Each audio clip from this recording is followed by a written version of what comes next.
Fala pessoal, nós somos do canal Rango Livre, eu me chamo Augusto. Hoje um tema que vai dar o que falar no dia... Que dia é hoje? Hoje é dia 24? 24 de abril, dia em que o nosso ministro Sérgio Moro, né, pediu arrego, pediu para sair. E vamos lá, vamos às apresentações. Hoje estamos só em três, o nosso amigo Elton não pôde se fazer presente, está em aula. Então vamos lá, vamos começar aqui. Eu vou começar por ordem, que eu vejo as figurinhas. Daí, Mark, tudo certo? Fala, meus queridos, como é que vocês estão? Hoje um dia tenso aí, parece que desde manhã cedo o Covid ficou momentaneamente curado, então não se teve esse assunto na mídia, mas vamos debater os assuntos de hoje aí, muito sobre o pronunciamento do seu Sérgio Moro, nosso ministro, e também do nosso presidente Jair Bolsonaro, e ver o que está acontecendo na República Tupiniquim aí. Bora lá. E aí, Michel, como é que estamos? Tudo certo? E aí, pessoal, tudo bem? É um dia, no mínimo, agitado, né? Em Brasília e no país inteiro. Teve uma hora que eu fui ver no YouTube, um dos canais estavam passando ali, e tinha mais de 200 mil pessoas acompanhando ao vivo no YouTube. Então, a gente pode ter uma ideia mais ou menos da proporção que tomou essa bomba que caiu aí no Palácio do Planalto. Exatamente. E o que me parece é que quem saiu fortalecido com tudo isso foi a oposição, né? Ou vamos falar, digamos assim, a parte do PT. Então, me parece que os únicos que saíram fortalecidos foi o PT e foi o filho do Bolsonaro que saiu fortalecido, que pegou metade do condomínio lá. Porque o resto, a gente falando em direita e falando em uma parte mais liberal, o que a gente sentiu foi, eu acho que o termo certo que o Mark usou no decorrer da tarde foi lavaram roupa suja na mídia, né? Eu acho que foi o que me pareceu. Não sei a opinião de vocês com relação a isso, mas eu vejo que o governo sai enfraquecido, totalmente enfraquecido dessa situação por ambos os lados, né? Por ambas as verdades, uma palavra contra a outra, né? Exato, né, Augusto? Então, nós temos aí um clima muito complicado. O Sérgio Moro, além de pedir a exoneração do cargo, ele ainda fez algumas denúncias muito graves em relação à parte institucional. Uma coisa que eu notei no discurso do Sérgio Moro foi que ele falou muito de forma institucional. Então, ele evitou falar de uma maneira pessoal, né? Eu vi no discurso do Bolsonaro uma coisa mais pessoal. Então, falando sobre a parte daquele encontro que eles tiveram, falando de alguns assuntos assim de cunho mais entre ele e o Moro. E da parte do Moro eu vi que ele praticamente não falou da pessoa exatamente Bolsonaro, nem da pessoa Moro, pelo menos foi o que eu entendi. Ele falou muito do Ministério da Segurança Pública, né, Ministério da Justiça, de Segurança Pública, e do Poder Executivo. Então, segundo que as denúncias que ele falou, enfim, não sei nem se a gente chama de denúncia isso, mas aquilo que ele falou que foi o principal motivo foi essa interferência sem uma justificativa técnica, né? Porque boa parte do pessoal eleitor do Bolsonaro tem essa visão de que o Bolsonaro botou ali ministros técnicos, né? Então, e a equipe também é técnica. Isso a gente viu acontecer realmente. Então, os ministérios do Bolsonaro são ministérios técnicos. Isso não dá para a gente negar. Agora, por algum motivo, o Bolsonaro, nesse caso, não tomou uma decisão técnica, segundo o que o Moro disse. E por isso, ele acredita que houve um conflito de interesse. E ele até fez um paralelo, né, com relação ao que seria se a Dilma Rousseff, na época da Lava Jato, tivesse, por exemplo, essa influência, né? Então é mais ou menos isso que eu vi hoje, né? Eu vou dar continuidade aí, Michel, eu concordo contigo e vou acrescentar também o fato de que assim, o governo ele sai enfraquecido. Eu acho que também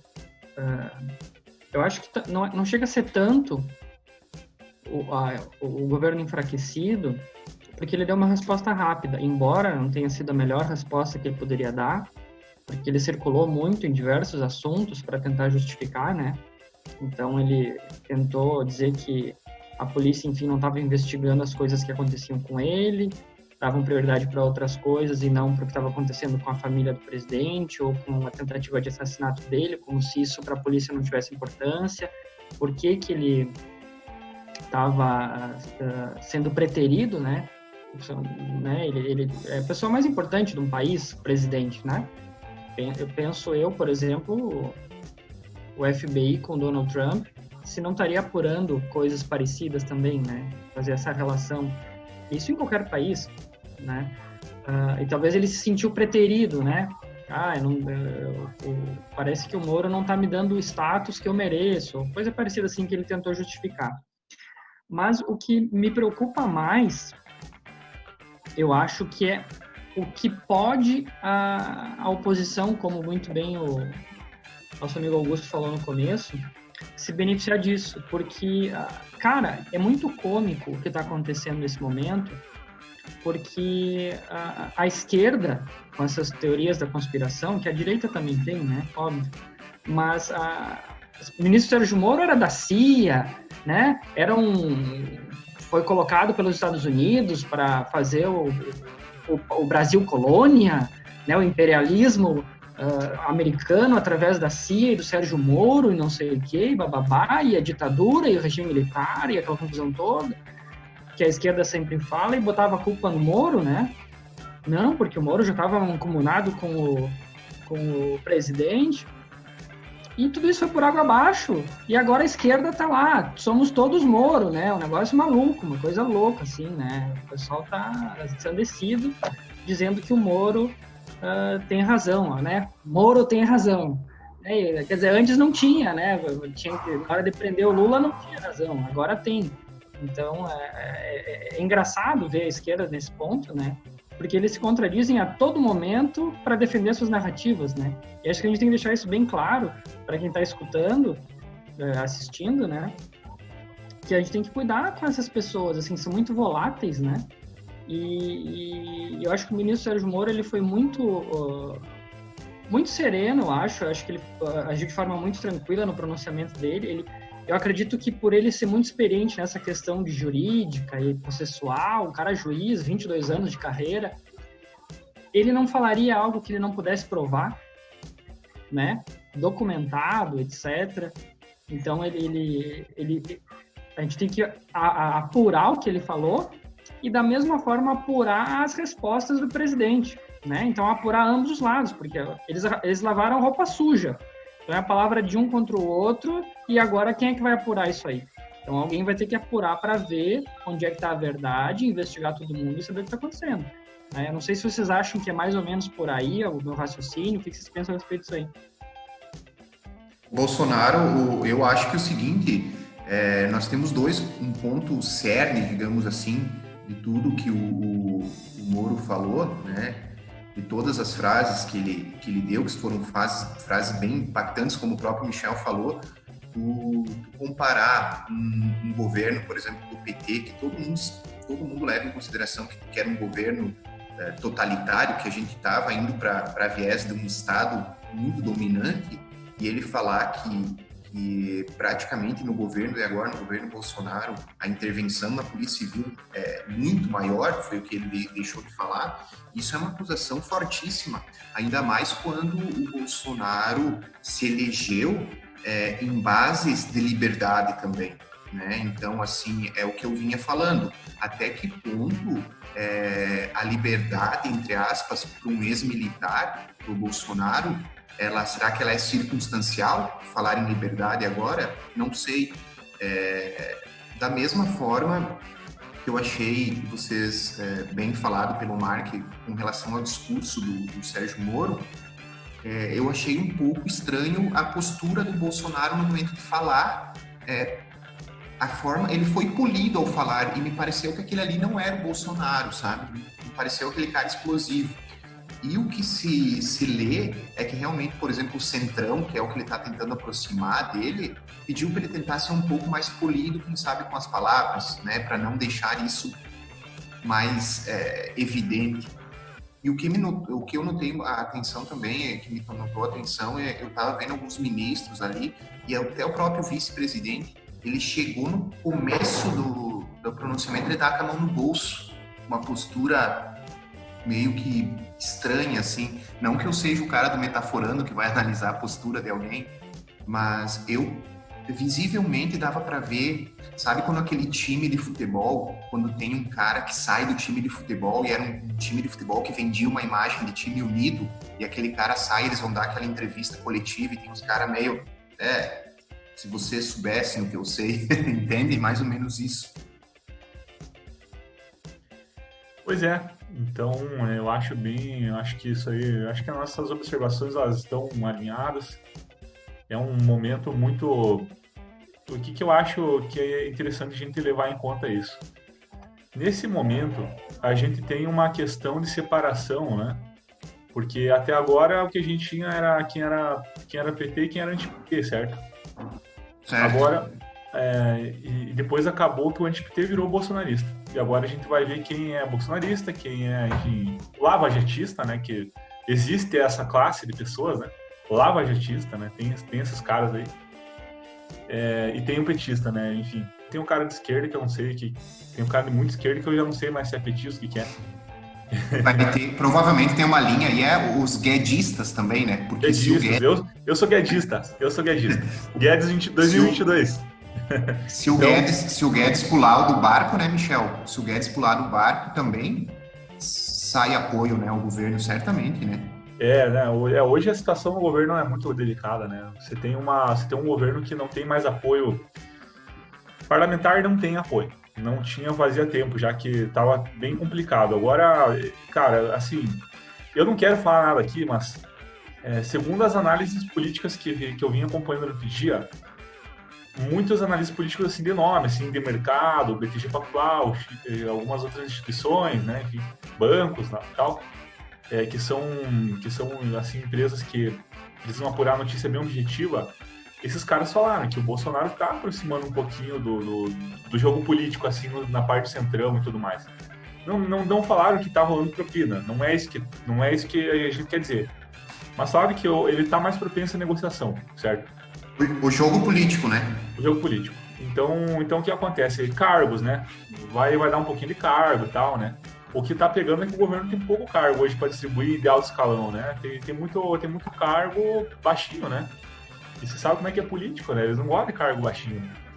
Se eles gostassem de cargo baixinho, eles ficavam como vereadores da cidade deles, né? Fazendo cagada só lá, né? Mas eles querem virar senador e tal. Então eu acho que tá muito delicada a situação do governo, cara. E depois, viu, Augusto? Eu quero na minha conversa aqui, eu queria falar um pouquinho mais até da situação do Paulo Guedes, assim, né? A gente tem um mercado que tá bem apreensivo, assim, com o que vai acontecer, e eu também dá pra gente dar uma especulada na questão do impeachment também, né? No decorrer da nossa conversa. Vocês viram aquele plano, Mark, tu chegou a ver alguma questão daquele plano? Eu não cheguei a ver, eu até confesso. Aquele plano que dizem que o Guedes não tem participado, é o Pró-Brasil? Pró-Brasil, é isso? Isso aí. É isso aí, é o plano Pró-Brasil. Eu quero depois saber se o Michel pesquisou alguma coisa, se ele puder, não pesquisou, de repente ele tenta procurar enquanto eu faço minha fala aqui, para tentar abordar um pouquinho disso daí. Mas eu quero falar que, assim, nunca na história recente da política brasileira nós tivemos tantos cargos técnicos de pessoas extremamente competentes ocupando diversos cargos, e acho que esse tem sido o grande sucesso desse governo. Eu acho que a gente não pode esquecer disso, né? Todos os ministros têm desempenhado suas funções e feito realmente o país ir para frente, apesar de tudo, e apesar também do próprio Bolsonaro, quando mete o pé pelas mãos em algumas falas dele, né? Mas o país tem ido muito bem nesse sentido. E o governo acertou, acho que nas escolhas dele, nas pessoas que foram escolhidas para estar lá. E eu queria também ressaltar que a lei que diz que é o presidente que tem que escolher o diretor-geral da Polícia Federal, ela é uma lei de 2014, então uma lei do PT, né, acredito eu, do governo da Dilma, ou seja, o PT também queria ter a autonomia de dizer quem que era o diretor-geral da Polícia Federal, inclusive, depois o professor lá no grupo trouxe à luz aí que durante o governo Temer, até o Moro falou isso, que foi tentado colocar um cargo, digamos assim, político na direção, e o cara durou 3 meses, foi na época do Temer, né? Então a própria Polícia Federal parece que não aprovou o cara. Então a própria Polícia Federal se organizou, né? Vendo que era um cargo político, e o cara não durou muito tempo, né? Então acho que talvez se isso acontecesse, um cargo político, talvez a própria PF mesmo iria se movimentar para não deixar acontecer de novo como não deixou antes, né? Mas vejam que essa lei é da época do PT, né? Então, se a gente for ver também, eu acho que grande parte dos ministros do STF que a gente tem hoje são de indicações dos governos petistas, eu acho. Não sei se é isso, se a maioria deve ser também. Então, veja quanto, de repente, assim, os outros poderes estão sujeitos à indicação, né? E é uma coisa que como resolve, né? Eu acho que não tem que ser assim, tem que ser assim. Vou ficar pensando nessa resposta aqui, enquanto vocês falam aí, Michel. Acho que o Augusto quiser continuar o assunto, Augusto. Não, essa questão do STF eu li, se eu não me engano, eu posso estar enganado, mas o Rothbard que fala que quando o Estado tem o poder de indicar as pessoas que irão julgar, ele está no ápice, né? Ele está no ápice e está surfando na onda de estar tranquilo. E, se eu não me engano, eu vi um vídeo de um outro país, cara, se eu não me engano, foi até Portugal, assim, os caras tá fazendo chacota dos ministros do STF do Brasil serem indicados pelo próprio governo, né, o próprio governante. E eu acho que uma das coisas que mais pesou na fala do Bolsonaro foi que o ministro Moro, ele falou o seguinte: não, você pode demitir, pode trocar o cara a partir de novembro, desde quando, a partir do momento que você me colocar no STF, o que me pareceu uma das coisas assim, mais fortes das palavras do Bolsonaro, né? E não sei se o Moro vai falar sobre isso, né? E complementando o que o Mark falou, essa questão dos ministérios e da qualidade dos ministérios, a gente tinha alguns super-ministros, né, que estavam falando, né, e para mim foram a base da eleição do Bolsonaro, que foi claro, o Bolsonaro com toda a força dele, o Paulo Guedes e o Moro, né, e agora fica-se a pergunta, né, até quando o Guedes? Eu acho que essa é a pergunta que fica. Por quê? Porque entre uma ala mais liberal e a ala dos empresários, o Paulo Guedes tem muito respaldo, né? E aí que veio o levantamento que eu fiz antes com relação ao Pró-Brasil, né? Porque diante de todas as medidas que o Paulo Guedes colocou, agora a gente se vê uma medida do Pró-Brasil, pelo que eu vi, é um investimento do governo em obras públicas privadas, que se assemelha a praticamente aquele plano Marshall, né, que foi executado e que, apesar de ser taxado como um bom plano, tem muitos viés que criticam, né, que na verdade trouxe mais malefício do que propriamente benefício, que seria o governo injetando mais grana em determinadas empresas, né, escolhendo as empresas para executar determinadas obras, com o intuito de gerar 1 milhão de empregos. Agora, basta saber se esse 1 milhão de empregos, o que nos reserva para o futuro. O Guedes está sendo muito contrariado, não é de agora. Faz um tempinho já que ele vem perdendo um pouco de espaço.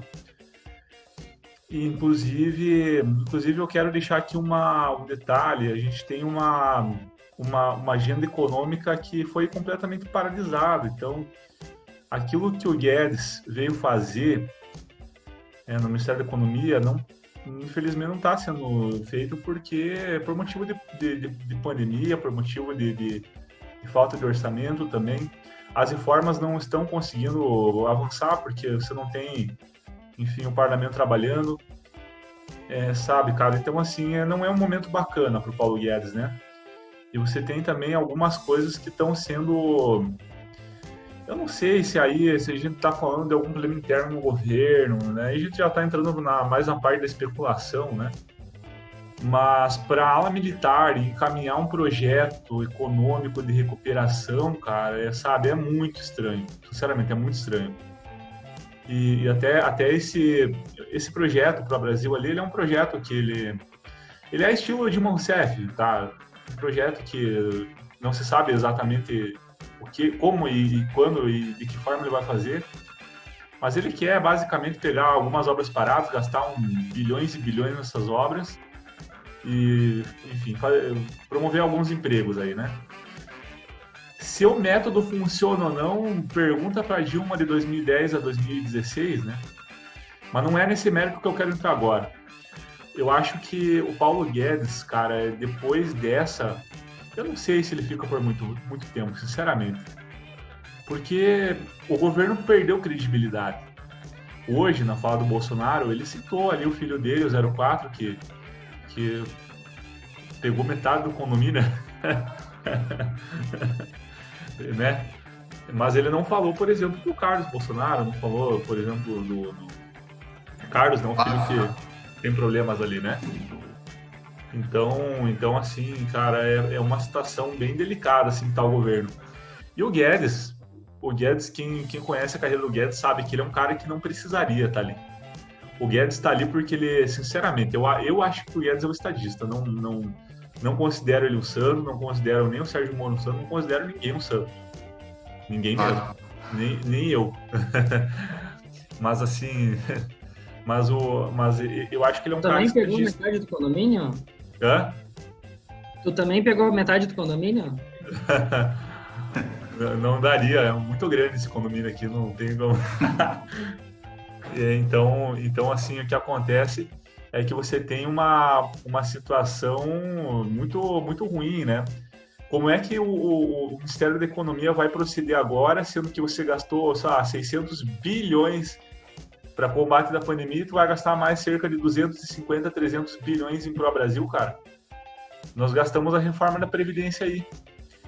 Então, mas até agora você viu pouco a defesa, por exemplo, do livre mercado. Será que se a gente simplesmente não cortasse despesa, reduzisse Estado, reduzisse burocracia, melhorasse o ambiente de negócios e diminuísse a complexidade tributária, quantos milhões de empregos a gente não conseguiria gerar, né? Então essa aqui é a pergunta que eu deixo, e eu acho que o Guedes e a equipe econômica, eles vão nessa linha de raciocínio. Nós entramos aqui em 2018, 2019 começou nosso governo, aqui, nosso mandato, certo? Poxa, cara, nós estamos indo para 2021 e a gente conseguiu fazer pouquíssima coisa. Quem está tocando hoje as pautas de reforma é a Câmara. Todo mundo critica o Botafogo, digo, o Rodrigo Maia, o Nhonho, né? Popular Nhonho. Mas, poxa, cara, eu não quero puxar o saco do Botafogo, até porque ele é um cara que tem um caráter e um passado que não inspira muita confiança, né? Mas quem está querendo tocar pacto federativo e reforma tributária é ele. O executivo não parece estar com muita vontade de fazer isso, cara. Então, assim, o que eu acho hoje? Eu acho que é preciso reformas depois que terminar a pandemia. Por enquanto, não tem o que fazer realmente. Depois que terminar a pandemia, a gente precisa pensar em reforma, cara, e não em Pro Brasil. Um adendo, Michel, com relação a isso do Rodrigo Maia, que essa questão sempre que o Bolsonaro falou em não negociar, etc., né, não fazer troca-troca, etc.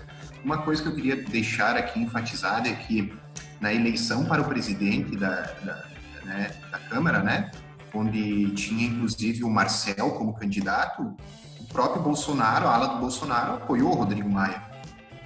Né? Então, assim, tinha opção fora, porque hoje, mais uma vez, o Bolsonaro falou que ele está tentando fugir do padrão, lutando contra um sistema.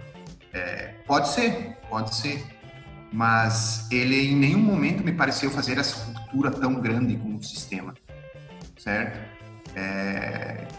Até porque é o seguinte, todas as pessoas que vieram junto com o Bolsonaro, vale ressaltar que teve muita gente que surfou na onda Bolsonaro sem ter a menor ideia do que é ser político, né? Ou das pautas que propriamente o Bolsonaro defende, né? Teve votações que o Novo, por exemplo, o Partido Novo, foi mais teve mais base com as ideias do governo do que propriamente a base do governo. Então, quer dizer, houve uma disparidade de ideias gigante, né? Depois da eleição também, né?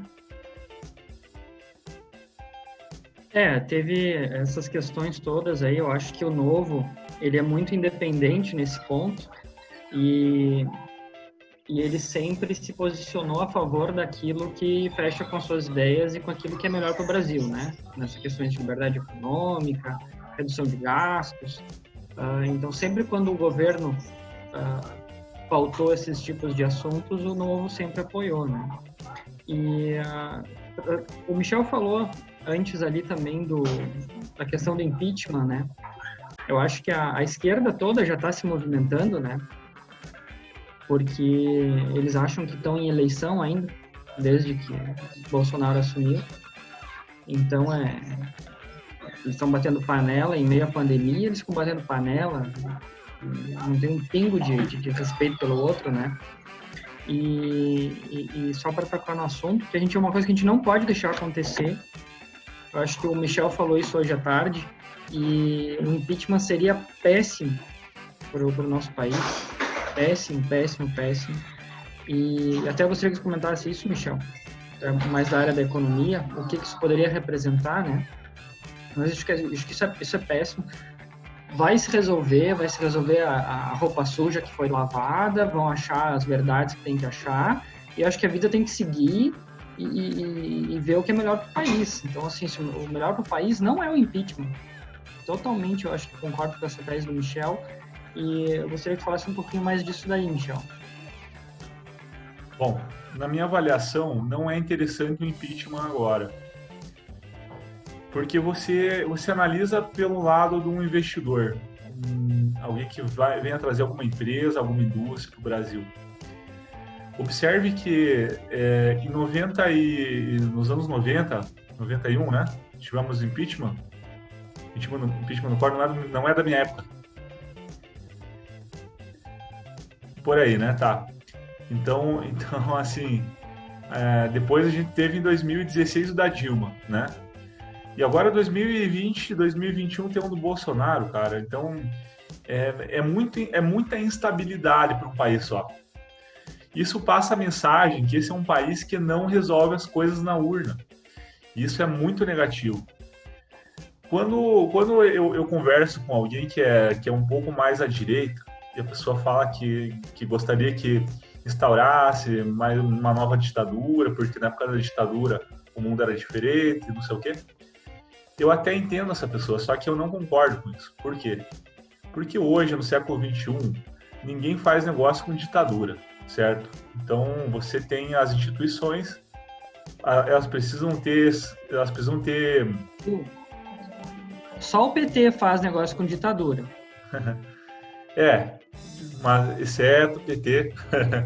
Mas, então, assim, a gente tem, assim, nações hoje que precisam fazer negócios com outras nações de forma, enfim, democrática. Exceto a China, porque a China, as nações ocidentais, enfim, abriram e as nossas empresas estão lá, né, produzindo, mas essa é uma outra discussão, tá? O que eu quero dizer é o seguinte: o Brasil hoje não é um país que atrai investimento, né? É um país que poderia atrair muito investimento pelo tamanho do território, pelo tamanho da população, pelo mercado gigantesco que a gente tem, pelo povo empreendedor e criativo que a gente tem, trabalhador. Mas, infelizmente, o impeachment hoje não é de interesse do país. Eu acho que se a pessoa, e eu não estou botando minha opinião pessoal aqui, até porque eu estou formando ela ainda, se a pessoa acha bacana que saia o Bolsonaro, que fica do lado do Moro, acha que o Bolsonaro isso ou o Bolsonaro aquilo, fica a critério de cada um. Eu acho que é melhor essa pessoa começar, então, desde já a fazer campanha para outro candidato. Mas não um impeachment, cara. Impeachment nesse momento seria muito ruim. Nós estamos em 2020. O Bolsonaro tem mais. Tem o final desse ano, que esse ano acabou, é pandemia e tentar recuperar um pouco do tempo perdido. 2021. 2021 vai ser uma espécie de 2019, que é um ano de reconstrução do zero, como se ele tivesse iniciando o mandato ali. E 2022, eleição. Então, no caso, nós estamos há 2 anos da eleição para a presidência, certo? Então, na minha opinião, mais vale a população tirar o presidente caso ela queira, né? Que eu não sei se ela quer. Mas que se for tirar, que queira na urna do que no impeachment. Pelo que se sabe, pela popularidade do Bolsonaro, nas últimas pesquisas de popularidade, regular, ótimo e bom, ele tem mais de 55%, o que é muito bom. Para um cenário atual, é muito bom, né? O Moro também é o ministro mais popular do governo, então a população também tá junto com o Moro. Então, vamos ver como é que vai se comportar. Todo mundo quer tirar o Bolsonaro o poder judiciário, o poder legislativo, a mídia, todo mundo quer tirar o Bolsonaro. Isso é certo, né? Agora, vamos ter que ver o apoio popular, cara. Se ele perder o apoio popular, aí ele corre risco. Se não. Essa é a minha visão do negócio. Vocês acham que tem alguma chance do Moro vir como candidato a presidente em 2022? Será que abriu essa brecha? O que tu acha, Augusto? Fala pra nós. Não sei. Me parece que ele vai querer, nesse momento, manter aquela figura imaculada dele, né? Que ele deixou bem claro que não quer sujar a biografia dele. Eu não sei se 2022 ainda vai ser o momento que ele vai dar a cara a tapa com relação a candidato à presidência. Eu acredito que não. Mas não me surpreenderia também se ele fosse, sinceramente. Eu acho que no final, quando ele fala que eu estou aí para ajudar o Brasil, acho que você comentou isso também mais cedo, Augusto, que eu acho que é um recadinho subliminar aí, nas entrelinhas, dizendo, olha, gente, eu estou aqui para ajudar o Brasil. E ajudar o Brasil pode ser sendo presidente, pode ser sendo governador, pode ser sendo, sei lá, né, senador, não sei. Ou pode ser voltando para alguma secretaria de Estado, para assumir a justiça, alguma pasta de justiça e segurança do Rio de Janeiro, de São Paulo, de Curitiba, de Paraná, enfim. Alguém pode chamar ele para trabalhar. O cara tem um currículo invejável, né? Então, ele está à disposição, mas inclusive para ser presidente, né? E ele tem popularidade por isso. E uma coisa que eu queria chamar a atenção do discurso do Bolsonaro, que eu até comentei com vocês durante há pouco tempo atrás, vocês viram o discurso sobre o nome Jair Messias vem bem a calhar ao Bolsonaro, né? Tu viu que praticamente ele teve uma santa ceia, só que trocada pelo café da manhã, né? Ele estava com os discípulos, né, ministros dele, e falou: às 11 horas, alguém vai me trair. Só o Judas não estava nessa ceia. Só falta nós encontrar o Moro enforcado, e daí o Bolsonaro domingo ressuscitar, né? O cara sair da cadeia, esfaquear, e domingo ele ressuscitar. Viu, você acha que existe uma chance de alguém ter dado 30 moedas pro Moro?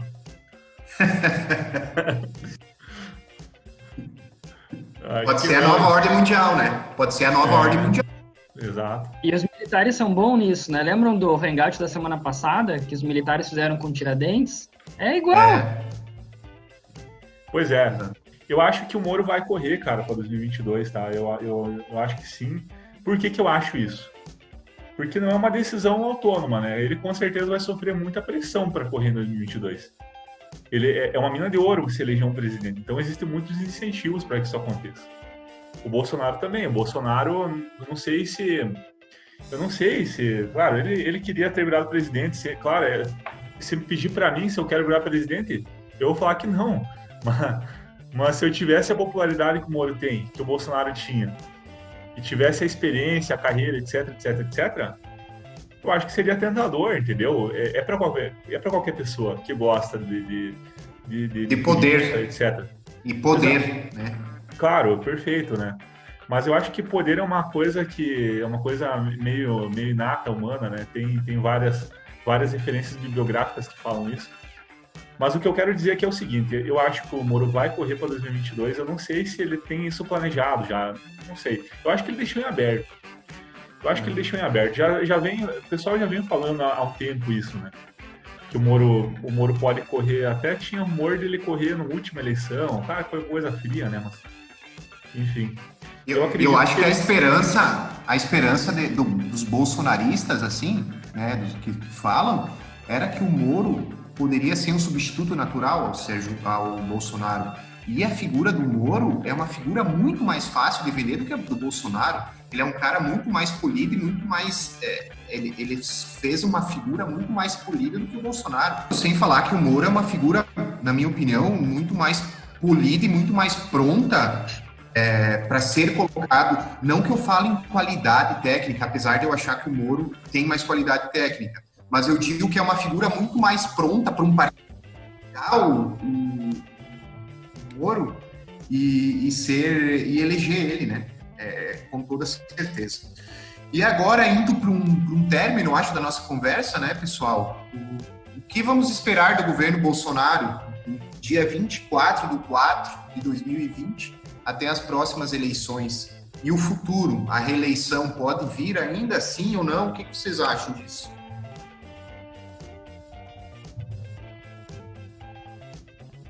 Vai lá, Mark. Michel. Tá bom. Eu acho que um pouco daquilo que eu falei antes, nós vamos ter um 2020 para recuperar da pandemia, tentar juntar os cacos, né? 2021 vai ser como um recomeço do governo, vai ser como 2019, na minha opinião. A gente vai começar a voltar a falar de reformas, nós vamos ver qual é a conta que a gente vai ter que pagar realmente. Porque no atual momento a gente tá que nem o cara que vai no restaurante e vai pedindo que nem quer saber o preço, né? Vai chegar um momento que vai chegar a conta. A gente não tá vendo o que nós estamos gastando. Vamos ter que pagar. Então acho que ano que vem vai ser assim, nós vamos ver o que vai restar aí pra gente, né? E vamos tentar recomeçar o governo. Eu acho que o Bolsonaro tem essa missão de recomeçar o ano que vem e tentar conseguir bases para uma reeleição, cara. E como é que ele vai conseguir isso? Melhorando a economia, não tem outra maneira, né? Então eu acho que um pouco do Pro-Brasil é por causa disso, você tentar ter uma resposta rápida econômica, né? Porque, obviamente, quando se injeta 250 bilhões na economia, você com certeza tem um acréscimo de empregos a curto prazo muito grande, né? A Dilma, que eu digo, é de 2, né? Então, no longo prazo não é uma boa. Talvez ele tente se reeleger para no segundo mandato dele, aí sim ele tentar fazer algumas reformas, eu não sei. Acho que está bem nebuloso o horizonte do Bolsonaro. Eu concordo contigo aí, eu acho que o principal seria se o governo conseguisse sair dessa muito rápido, né? O Moro não vai desistir fácil, ele vai querer provar que o que ele falou é verdadeiro. O presidente falou que ele queria o cargo de ministro, né?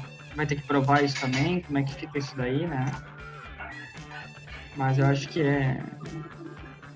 sei lá, gente, eu acho que o governo, assim, não para defender o governo, para defender o Bolsonaro em si, mas eu acho que para todos nós seria de suma importância que isso passasse muito rápido, que a gente pudesse fazer as reformas que são necessárias, né? Embora, como tu comentou, né, o Maia tá interessado em fazer o Pacto Federativo e tal, Mas eu não gosto do cara, né? Eu acho que tem muitos políticos melhores do que ele para estar na presidência da Câmara. Eu cito aqui o Marcel Van Hatten, que poderia ser o cara que poderia ser o presidente da Câmara. Eu acho que é o cara... Acho que a presidência de qualquer coisa tem que ser pessoas íntegras, né? Aí tu vê o Nhonho, né? Não. Né? Então, assim, não dá para querer isso daí. Então, acho que o primeiro ponto seria ter as reformas. Mas, se não conseguir as reformas por conta de pandemia, por conta de um monte de coisa, é assim, ó. É não deixar a esquerda vir, porque daí a esquerda vem e vai ferrar com tudo, cara. Entendeu? Aí você vai às reformas, eles vão querer fazer as reformas estadista deles, com regulações diversas e enormes, e Estado gigante, e aí tudo que se lutou, eles vêm sabe, e aí ficou só a reforma da Previdência feita, né? Então não dá, eu acho que tem que, de alguma forma, a gente torcer para esse governo dar certo. Eu acho que esse é o principal ponto, assim, torcer para dar certo mesmo, assim, de coração. Acho que é isso. Mas eu acho que não vai ter impeachment, tá? Minha opinião, eu acho que não vai ter. Eu só não vejo com bons olhos o seguinte, como o Bolsonaro obrigatoriamente vai ter que se aproximar do centrão, vai ter que jogar o jogo dos caras para ele ter algum tipo de governabilidade a partir de agora, mais do que antes. Então isso eu não vejo com bons olhos. Eu torço que o Brasil consiga sair dessa da melhor forma possível. Como o Mark falou no início do vídeo, ninguém falou mais do Covid. Apesar de ninguém ter falado do Covid, né? A gente vê que os números vêm aumentando. Então, assim, ó, o Bolsonaro vai ter que lidar com isso também. Então, vocês imaginem, Michel e Mark, que ele tem esses 2 anos para reerguer a economia e lutar contra uma pandemia que o mundo todo luta, praticamente. Então, vejam como vai ser, entre aspas, fácil as próximas pessoas que forem concorrer com o Bolsonaro, quantas armas eles vão ter na mão para jogar para o Bolsonaro. Então, assim, ó, eu não vejo com bons olhos, espero estar errado, mas eu acho que não vejo com bons olhos esses próximos 2 anos, porque eu acho que o Bolsonaro vai ter que fazer muito jogo político para se manter com algum tipo de governabilidade. E temo, sinceramente, por uma volta de um partido social-democrata ou um candidato mais social na próxima eleição. Por quê? Porque os sociais-democratas ou as pessoas relacionadas ao Estado forte vão jogar com todas as armas, com todas com tudo que aconteceu nesses 2 anos e o que vai vir acontecer nos próximos 2 anos para voltar ao poder. E isso também me preocupa. Vamos esperar, vamos ter mais conversas no futuro. Esperamos que as previsões catastróficas nossas minhas ou né, não se concretizem e que a gente tenha algo interessante para falar. Foi um dia nebuloso hoje, um dia que a gente viu o governo se repartindo o governo com 3 bases, uma caiu, a outra está praticamente caindo, e a gente viu o Bolsonaro tentando segurar aquilo ali do jeito dele, né? Então, pessoal, era isso. Eu agradeço mais uma vez a conversa de vocês, um prazer como sempre. Semana que vem, ou nos próximos dias, a gente já tem outros temas interessantes para tratar, né? Mas a gente achou que seria devido fazer uma conversa hoje, porque o dia foi trágico, eu vou dizer trágico, pela forma como se conduziu, né? Isso aí, vamos acompanhando, né, o que vai acontecer, vamos ver quais são as evoluções do caso. Ainda vai dar muito pano para manga, segundo notícias, o Moro tem áudio, tem documentação de coisas que ele falou. Então, assim, cara, vai dar bastante pano para manga ainda, mais pano para manga. Bolsonaro que já não estava enrolado quase, né, então vai dar bastante o que falar. Vai ter que aumentar a lavanderia lá do Planalto, né? Ele até economizou na conta da água da piscina, agora tem que aumentar a lavanderia. Exatamente. Pessoal, obrigado. Usem álcool. Cuidem dos seus. E até a próxima.